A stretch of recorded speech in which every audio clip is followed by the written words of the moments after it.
Hello, everyone.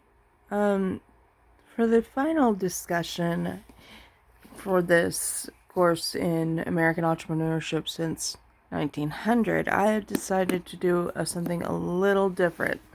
Instead of doing a discussion on people's economic situation in post-war America, I decided to do a bit of a bridge. I decided to do this discussion on Rosie the Riveter. While not an actual person, she was an American icon based on real women during the war. Now, prior to the Second World War,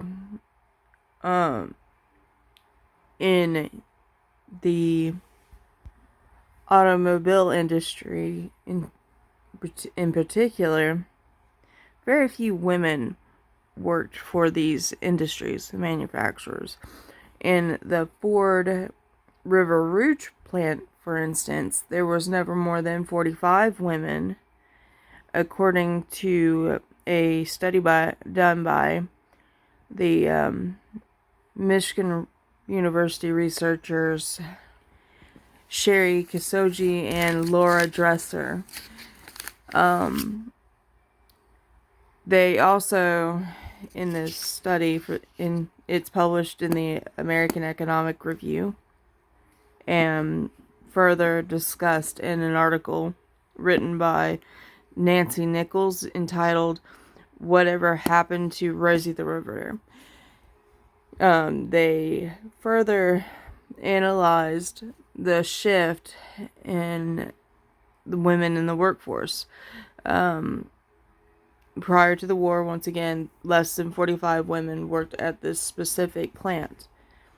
When war broke out and Americans started entering the war on an unprecedented scale, women made up about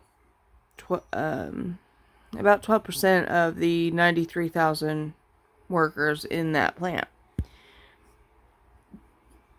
Now, this happened across the board. You'll see similar numbers in the annual reports done by GM, General Motors, and Chrysler even.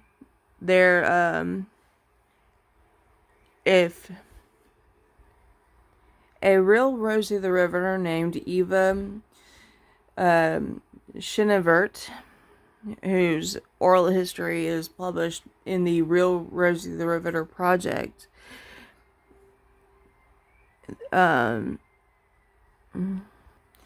these women did not just go into these factories to replace male secretaries. They went in there as riveters. They were actually putting the metal sheeting on airplanes and tanks. Their main job were to drill in these little screws to hold the plates together.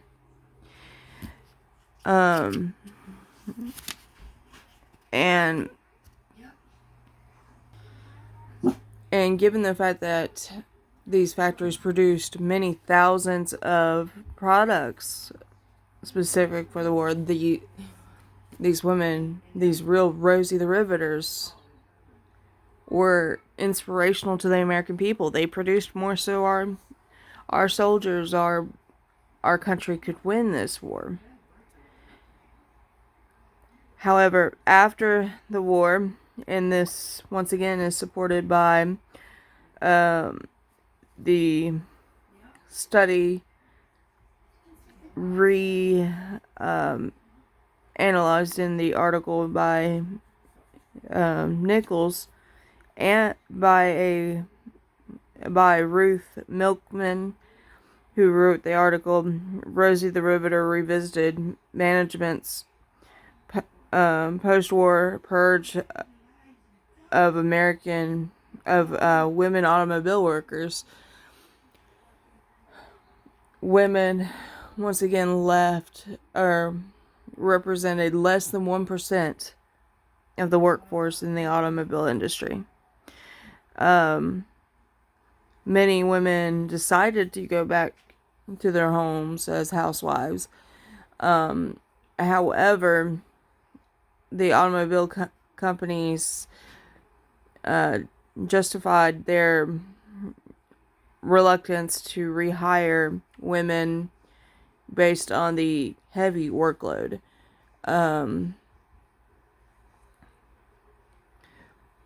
Their justification was that during the war, tanks and airplanes were riveted and cars were welded. Welding was supposed to be heavier work.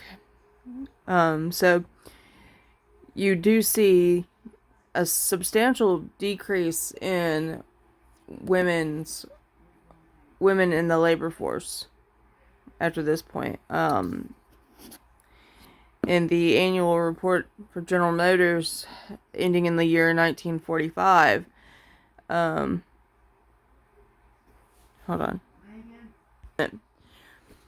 There were quite a few thousands of people not returning to work at the end of the war. That being said, the economic situation of women after the Second World War was very different from their situation during the war, but not so different than it was beforehand.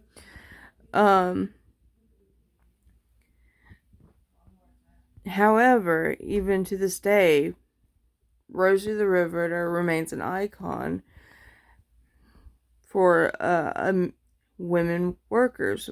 We can do it.